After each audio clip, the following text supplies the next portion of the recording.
Hey guys, so it's later at night, so I'm sorry for the lighting. But anyway, this is going to be part 3 of my Christmas haul, and this is going to be the books portion. And I don't know if I explained this before, but this is not in 3 parts because I got a ton of stuff for Christmas. This is in 3 parts because I like to talk about each individual item quite a bit because I was very excited about all of these. So that's why I'm just now getting around to the books. And there really aren't that many, actually. So, yeah, anyway, I'm super, super excited. And first, I will tell you guys about, a bookish related thing, which is gift cards. So I was very lucky to receive 3 Barnes & Noble gift cards for Christmas. I got this really cool one, which is books inside a snow globe, with it snowing, and it says "Let It Snow." And I like this so much that even though I've already used it, I'm going to keep it, because it just is really cool. And this was from my mom, and I love that she picked this one out, because she knows how much I love all 3 of those things, so that's great. And then this one is from my aunt and my uncle, and I think maybe my cousins as well, maybe. But anyway, so there's that one. And then this one I just got in the mail today, with a belated Christmas card that was from my friend Jenny, who is one of my best friends, and she's just so incredibly sweet to send this to me. So yeah, excited about that. And this one I haven't actually spent yet. I'm still, I think I'm like in the middle of that order, because I do want to do it today because Barnes & Noble has an online deal today. But anyway, with these 3, as well as a little bit of Christmas money, if you include what I ordered last night and then what I'm getting ready to order tonight, I think that total is like 11 books and a DVD, maybe, I think. So I'm really excited about those, and I'm excited to get to show them to you in a part 4 of this haul series, I guess. And in my last take, I actually told you guys a little bit of what I got, but I think this time I will wait, and I will not mention any of what I got, and just let you guys see for yourselves. But I will say that I got some books continuing on in 3 different series that I really enjoy, and then a bunch of, not a bunch, like maybe 6 standalones? That might be too many. No, like maybe 4 standalones that I'm very excited about. So, I will show those in a video, like, I think they'll probably be here in about a week.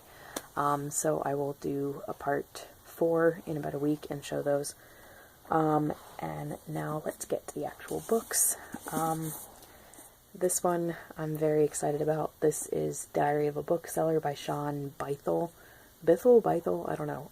Anyway, this book has been on my radar since just before, like maybe the beginning of September, when it was being published, and so that's how long I have been interested in it.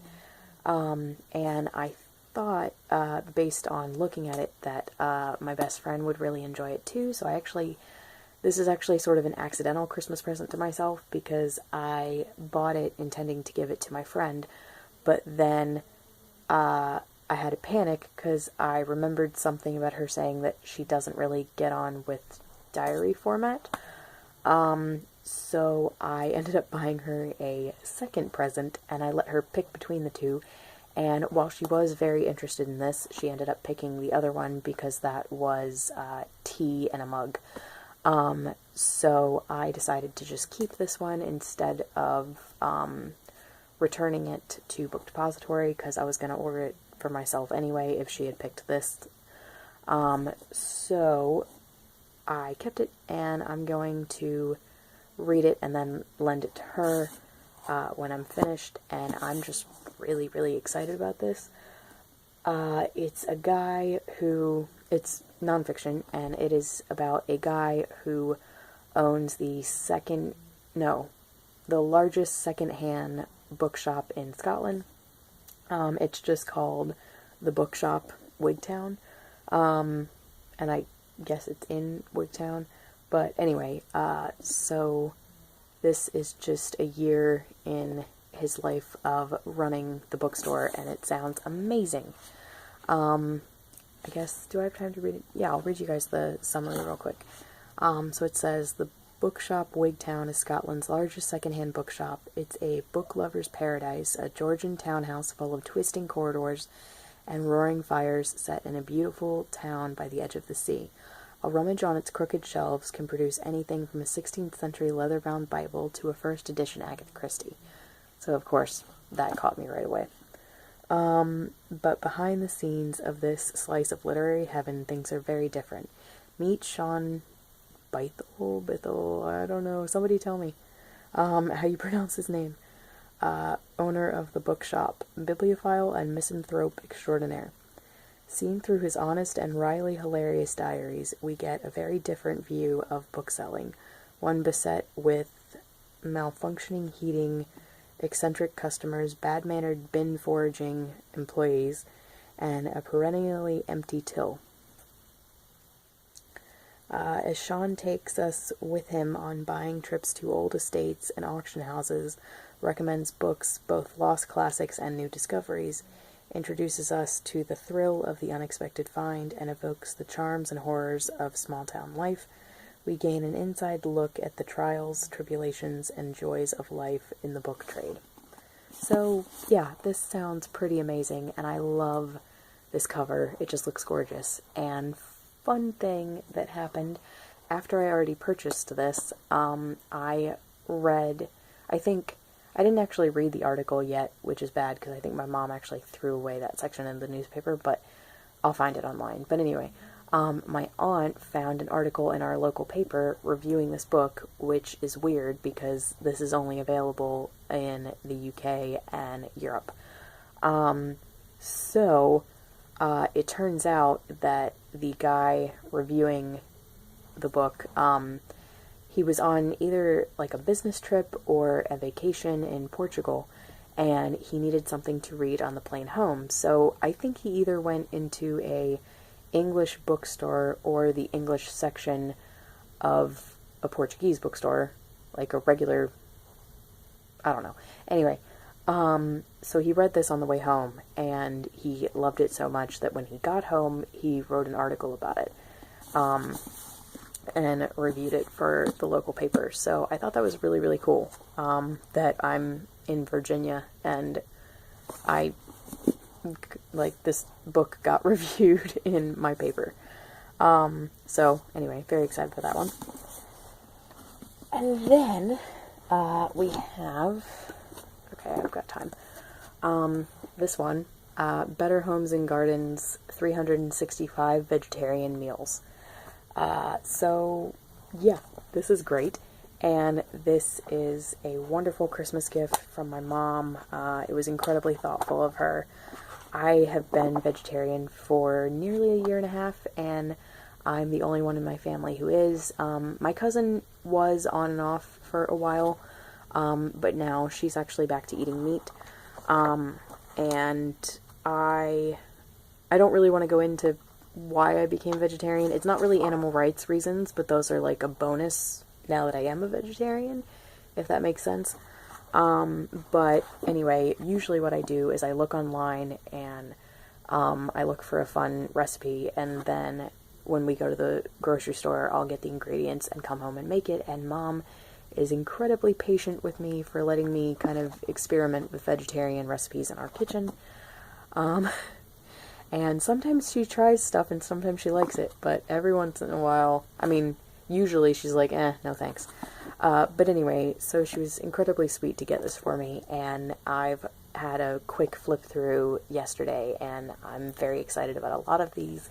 There are maybe like 10 that I've seen that I really want to try pretty immediately, and then the others I think would be very fun to get to soon. I'm not gonna try to pull a Julie Powell and do, you know, one recipe a day or whatever.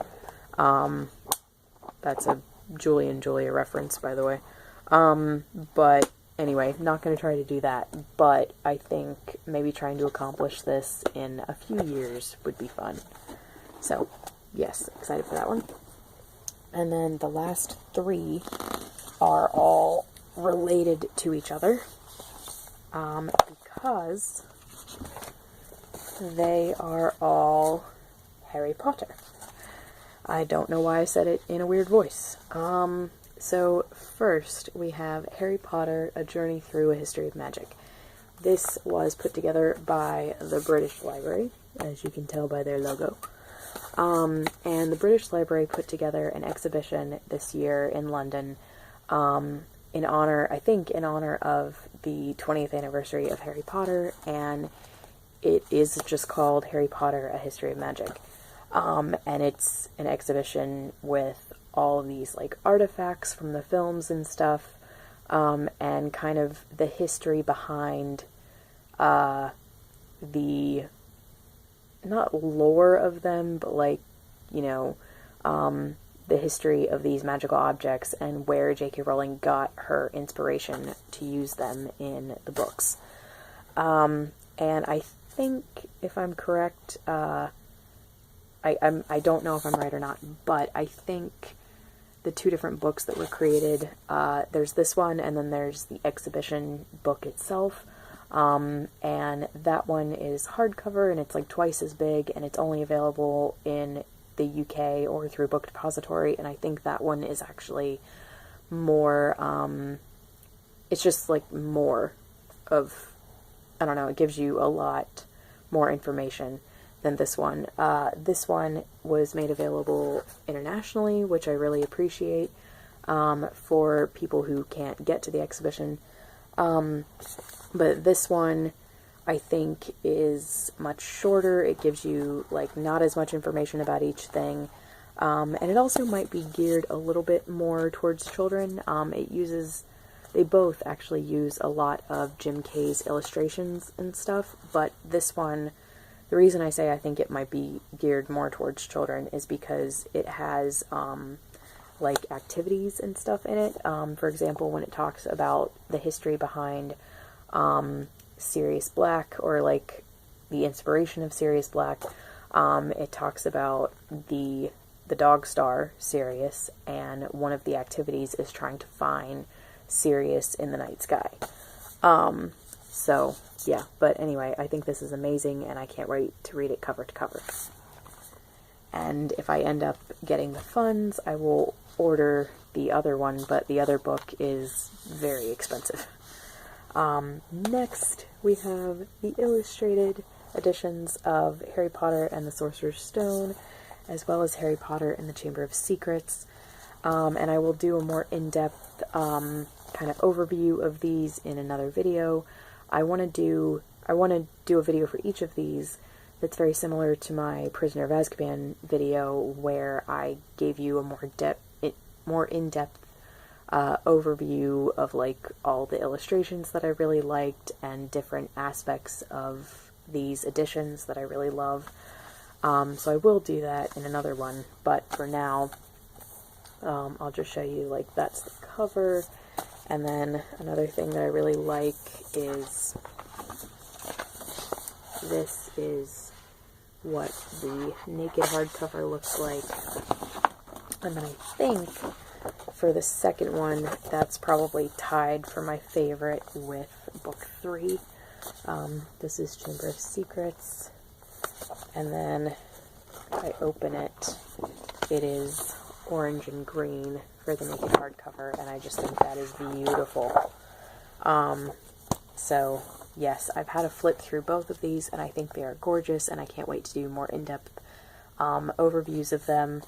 And I'm interested to see, flipping through all three of them, which one I like best, as far as the illustrations go. But I'm really happy that I'm finally caught up with owning these, and I'll be excited to start them when I reread Harry Potter again, which will probably be in maybe like a year, because I've just finished a read through of that. I just finished book 7 back in August. So we will see. But anyway, thank you so much for watching. I hope this uploads. Let me know what you think of these, and again, thanks for watching, and I will talk to you guys later.